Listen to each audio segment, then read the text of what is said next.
এক্সেলে যে কোনো কাজ করার সময় অটো সিরিয়াল নাম্বারটি খুবই গুরুত্বপূর্ণ।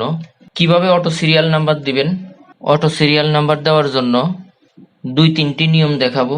প্রথমে 1, 2 এভাবে 2টি ঘরে সিরিয়াল লিখে তারপরে এখানে দেখবেন এই কোণায় যখন কারেকশন নেবেন তখন প্লাস চিহ্ন আসবে।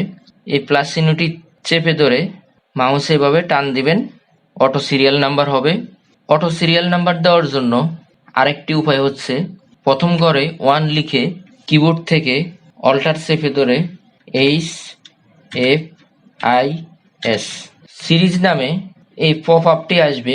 আসার পরে এখানে আপনি রো এর সিরিয়াল বের করবেন নাকি কলামের। ধরুন কলামের সিরিয়াল বের করব।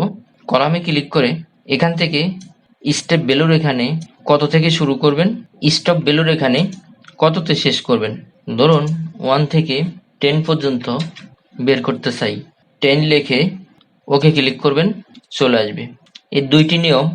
আরও একটি নিয়ম হচ্ছে এখানে ইকুয়াল ROW রো লিখে ব্র্যাকেট শুরু এবং শেষ ব্র্যাকেটটি দিয়ে মাইনাস আবার রো লিখে ব্র্যাকেট দিয়ে ব্র্যাকেটের ভিতরে A1 লিখে ব্র্যাকেট ক্লোজ করে এর ডান পাশে এবং বাম পাশে ডলার চিহ্ন অ্যাড করবেন। ডলার চিহ্ন দেওয়ার জন্য শিফট ধরে কিবোর্ড থেকে 4 দিবেন, তারপর এন্টার প্রেস করবেন, চলে আসছে। এখন সেল পয়েন্টের এই কর্নারে এসে প্লাস চিহ্নটি ধরে টান দিবেন।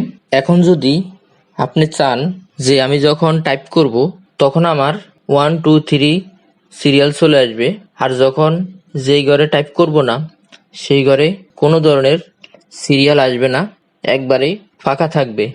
সেটি করার জন্য প্রথমে এখানে এসে if bracket equal double inverted comma normal comma আবার ডবল ইনভার্টেড কমা আবার নর্মাল একটি কমা দিয়ে এখানে লাস্টে এসে আরও একটি ব্র্যাকেট দিবেন, কিবোর্ড থেকে এন্টার দিবেন। এখন সেলের কর্নারে এসে প্লাস চিহ্নটি টেনে ধরে কয়েকটি রো সিলেক্ট করে দিবেন। এখানে এই ঘরে এসে যে কোনো কিছু লিখলেই অটোমেটিক সিরিয়াল নাম্বারটি চলে আসবে। এখন আসেন, এখন যদি এখানে 1 থেকে নিয়ে আসতে চান সেক্ষেত্রে সূত্রটি একটু এডিট করে দিবেন। ডবল ক্লিক করে সূত্রটি নিয়ে আসলাম। সূত্রটির এখানে এসে এখানে মাইনাস অপশনটি কেটে বাক্স চিহ্ন দিবেন, কিবোর্ড থেকে এন্টার দিবেন। দেখুন সিরিয়াল 1 থেকে চলে আসছে।